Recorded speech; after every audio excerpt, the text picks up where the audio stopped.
bonjour. Moi, je suis M. Ibrahim Mbaye. Je suis président de l'ASPRH. L'ASPRH, c'est l'Association sénégalaise des professionnels des ressources humaines.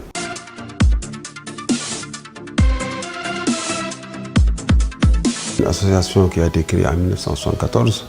Ça veut dire qu'il y a maintenant 44 ans d'âge. Une vieille association qui regroupait les chefs de personnel, ce qu'on appelait les chefs de personnel en ce moment-là. Maintenant, à son 40e anniversaire, nous avons jugé utile de changer l'appellation et de ratisser large, comme on dit, pour y inclure tous ceux qui sont dans la profession. C'est pourquoi on l'a dénommé Association sénégalaise des professionnels des ressources humaines. Tous les acteurs RH sont membres.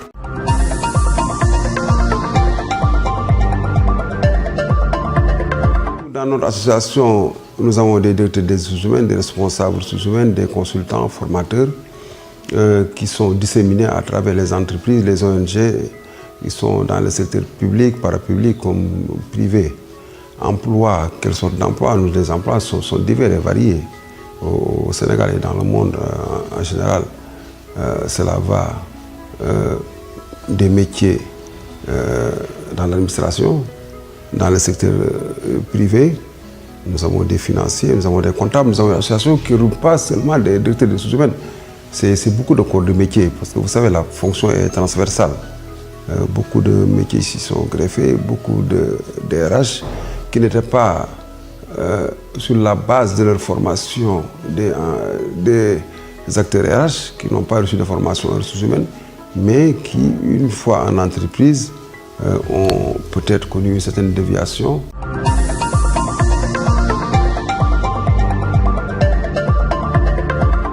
Ça, je ne pourrais pas vous dire exactement les postes qu'ils repoussent, mais vous savez, au Sénégal, nous avons 200 000 demandeurs d'emploi chaque mois qui viennent sur le marché du travail. Et je ne sais pas si même 10% de ces demandes sont satisfaites. C'est tout un chantier. Les métiers où on recule le plus, peut-être les emplois, je ne sais pas, peut-être dans l'administration, il y a beaucoup de recrutement. Dans le privé aussi, on recrute. Mais vous savez, il y a de nouveaux métiers, il y a des métiers qui ont disparu. Le nouveau métier, quand il y a maintenant les téléservices, vous savez, c'est des métiers nouveaux. D'autres ont été créés quand certains métiers ont disparu, d'autres ont été créés. Vous avez vu, les métiers de caissier, la plupart du temps maintenant avec les téléservices, avec le développement de la communication, beaucoup de métiers ont disparu. Qu'il y en a d'autres qui ont été créés. C'est pourquoi il est difficile actuellement de savoir exactement les métiers où on recule le plus. Vraiment, c'est difficile de savoir. On peut faire peut-être des objections. C'est le lieu pour nous, d'ailleurs, au niveau de l'association, nous sommes en train de voir comment faire un échantillonnage à travers le pays. C'est une enquête qu'on va faire en partenariat avec le laboratoire RH de l'ESP pour voir l'état de la GRH dans les entreprises sénégalaises. Et de là, ça pourra nous permettre de savoir exactement qu'est-ce qu'il y a comme métier, qu'est-ce qu'il faut là explorer ce domaine pour voir exactement les métiers, les nouveaux métiers, et ceux, disons, qui ont disparu. Et je pense qu'il nous a permis de faire une étude comparée pour voir quelle est la solution à trouver par rapport à ça.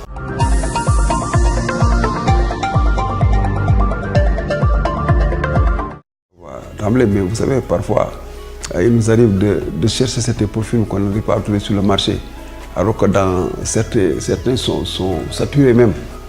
Voilà, vous avez les métiers de banque, assurance, en général, c'est des métiers, c'est des profils qui sont là et qui existent et qui a même une pléthore, je vais même le dire.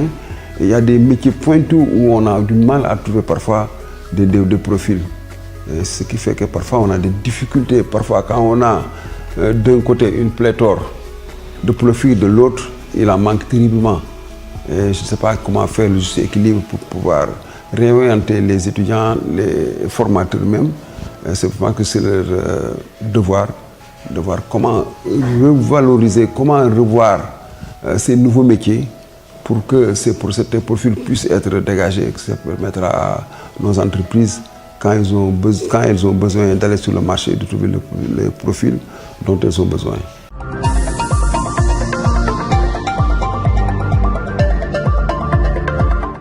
Ce qu'il y a lieu de faire, c'est d'abord avoir une bonne formation. Nous avons ce qu'on appelle maintenant la formation duale. C'est une formation alternée à école-entreprise. Il y a un même projet qui a été lancé la semaine dernière en ce sens. Je pense que c'est bien de former, mais c'est aussi bien d'avoir une certaine employabilité. L'employabilité, c'est quand vous pouvez vous adapter facilement au poste. Ça permet, une fois que vous êtes formé, et une fois que vous regagnez votre poste de travail, que vous n'ayez pas à avoir encore une autre formation, que vous soyez vraiment actif, que vous soyez fonctionnel par rapport au poste que vous est alloué.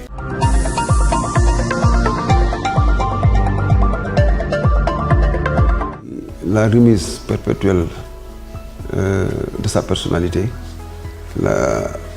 voir comment s'améliorer de jour en jour, savoir apprendre et être assidu dans le travail. Je pense que quand on apprend souvent au jour le jour, on parvient vraiment à dénicher certaines je dirais, certaines niches. Hein. On va même trouver certaines niches qui étaient cachées en soi. Et ça permet de s'améliorer, vraiment d'occuper le poste comme il le faut.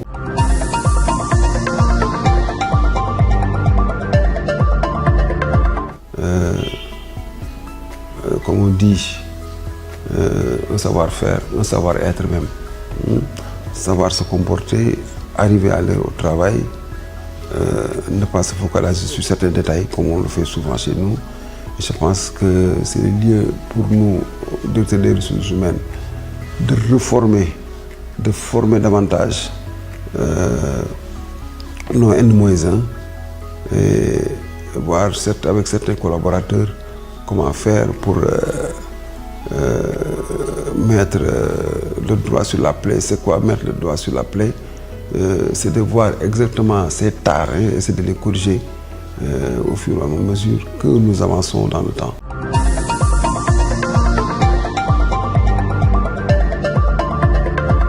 Dans nos entreprises maintenant, surtout dans le secteur bancaire où on le constate le plus, les gens, pour une petite augmentation, ils ont tendance à quitter, mais ce n'est pas le salaire seulement qui l'explique. Je ne sais pas, on ne doit pas quitter parce qu'on a une augmentation de salaire. Il y a beaucoup de choses qui sont plus importantes. Il y a l'environnement de travail, il y a la reconnaissance de soi, il y a la responsabilité qu'on vous donne. Il y a autant de choses qui font que les gens, parfois, ils quittent une entreprise pour aller dans une autre, pour simplement un problème salarial. Alors qu'une fois arrivé dans l'entreprise, même si on gagne plus, parfois on n'est pas épanoui dans le travail. Je pense que le plus important dans ce que l'on fait, c'est l'épanouissement. Quand on est épanoui, on peut soulever des montagnes, comme on dit.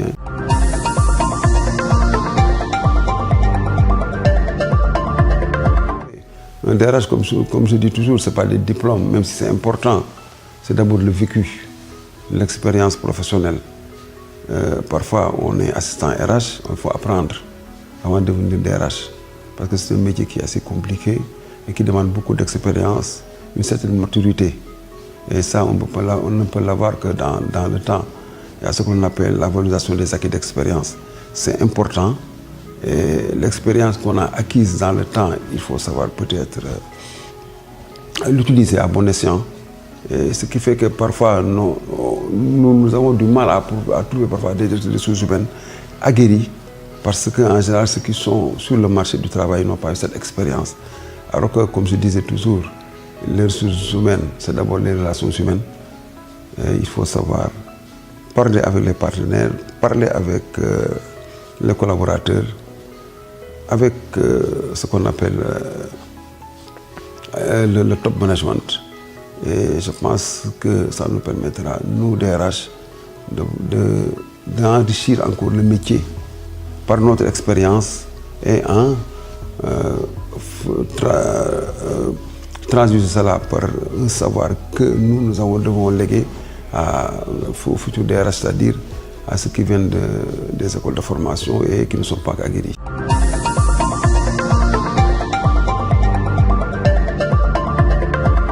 Quand vous envoyez en ligne, vous ne connaissez pas l'individu. Quand vous le recevez, et physiquement, parfois, vous notez une certaine comment dire encore, il y a une certaine pression qui se dégage. Il n'est pas sûr de lui. Et tout ça, vous pouvez le rectifier quand vous le recevez physiquement. Mais en ligne, on ne peut pas d'avance connaître l'individu. On peut peut-être avoir un aperçu de son CV, mais il y a un certain trac, un certain qu'il faut enlever quand vous le recevez. Et c'est ça, au fur et à mesure que vous recevez des demandeurs potentiels, que vous pouvez corriger ces dysfonctionnements.